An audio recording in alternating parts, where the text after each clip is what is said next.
So, you want an off-roader? Let's clear this up.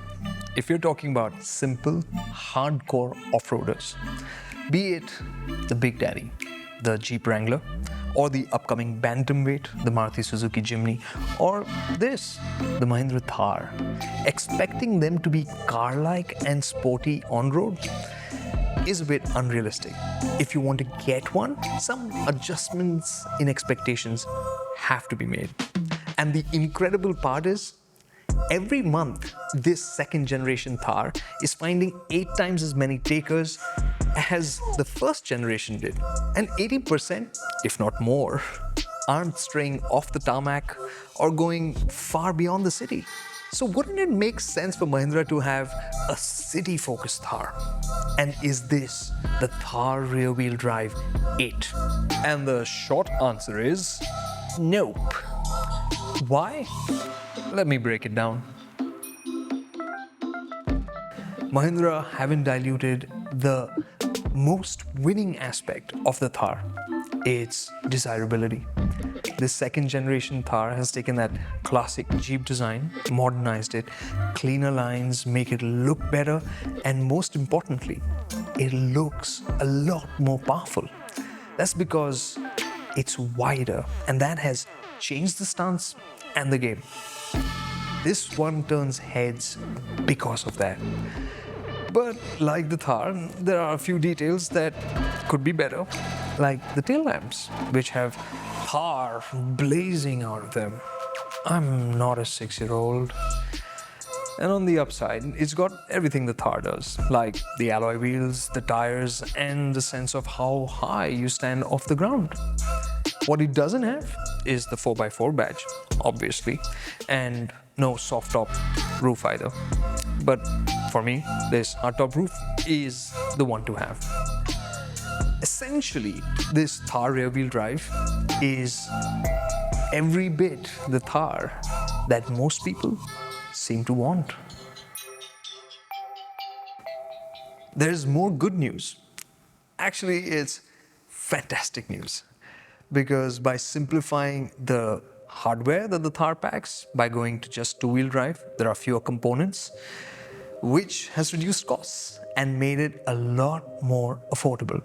In fact, if you look at the petrol automatic and compare it variant for variant, it's cheaper by more than 2 lakh rupees. And they haven't cut back on safety features or convenience features or comfort features. And if you look at the diesel, the gap is even bigger. It's cheaper by more than 4 lakh rupees. But that's also because the Thar is in length less than 4 meters and the new engine is smaller, 1.5 liters from the XUV 300, which means the Thar now qualifies for the sub 4 meter tax breaks, which has helped bring the price point down to the 10 lakh rupee mark, which is where it started a couple of years ago. But keep in mind that these are introductory prices. But even as they go up, I think the gap definitely sweetens the deal.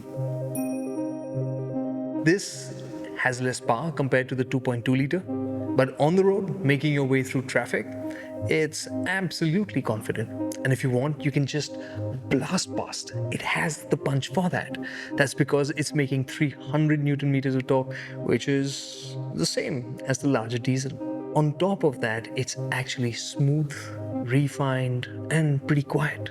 So I wouldn't regret buying one, and I wouldn't complain about driving one. And at the other end of the spectrum, if you're going to be spending a lot of time in stop-go traffic, well, you'll want an automatic, which Mahindra isn't offering with this engine, because in the XUV they use an AMD, which just wouldn't have cut it here on the Thar.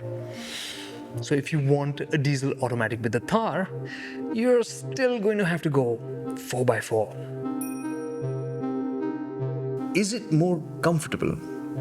First, let's talk about the second generation Thar, with which Mahindra have made huge strides. This is a vehicle you could drive for an hour easily, and for longer journeys like I did between Mumbai and Pune, it feels completely acceptable. So the catch with the Thar rear-wheel drive really is what Mahindra has chosen to not do, or what they've not offered, which is give this Thar its very own identity.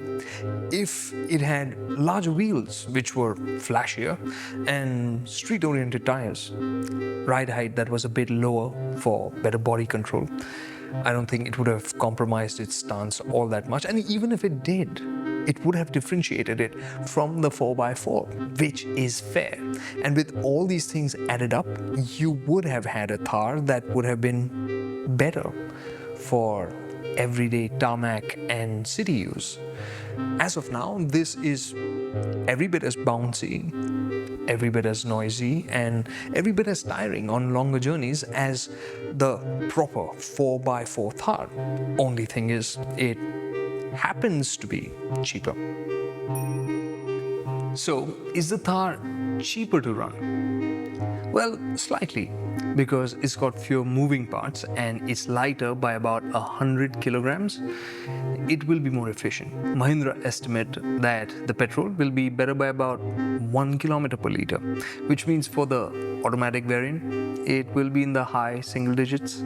And as for the smaller diesel, it could do better than 15 kilometers per liter. In our experience here with the Thar, it's doing about 13, 14 kilometers per liter. So, can it off-road? Well, it depends on what company you keep. If you stray off the beaten path in the company of urban SUVs, then the Thar rear-wheel drive can and should lead the way. It's got the same ground clearance, approach, departure, and ramp over angles as the 4x4 Thar. And all those figures basically tell you that it can climb onto and over and make its way past all the things that the Thar 4-wheel drive can without scraping stuff, which would be a lot of things. But if you are traveling with thoroughbred off-roaders and other members of the Thar family, and the going gets slushy, sandy, steep, then you can be sure that you will be at the back of the pack, and hopefully you won't have to resort to help. This question is hotter because the price point does overlap many of those urban SUVs. And my answer is yes, in a very few cases. For instance, if you're young, single, and need something unique, this works. Or else, if you are looking at it as the second or third car in your garage, fits in there. This is effectively an indulgence. For everybody else looking for a sub-4 meter SUV, ask yourself, could you live without a second set of doors? And keep in mind that the back seat isn't really comfortable. And for airport trips, the luggage space won't be plenty, not unless you compromise on passenger space. So getting the Thar, be it the 4-wheel drive or the rear-wheel drive, is not a decision that's made from up here. It is an emotional decision. And my disappointment is that the Thar rear-wheel drive hasn't done anything to tug at your heartstrings any further. It's just as impractical and inconvenient as the 4x4 version on tarmac. The only thing that's changed is the price tag. And sure, that changes things for a lot of people, and I get it, it's a steal. But I still stand by what I said. Don't get one. It's not because of the snobbery of its authenticity, but because if you have the 4x4 hardware, maybe not today, but someday, when adventure comes calling and you decide to go off the beaten path and drive down further along it, you will realize and you will look at the Thar and the world of off-road in a new, magical light. And changing people like that is what the Thar is all about. So, if you want the Thar, get the 4x4.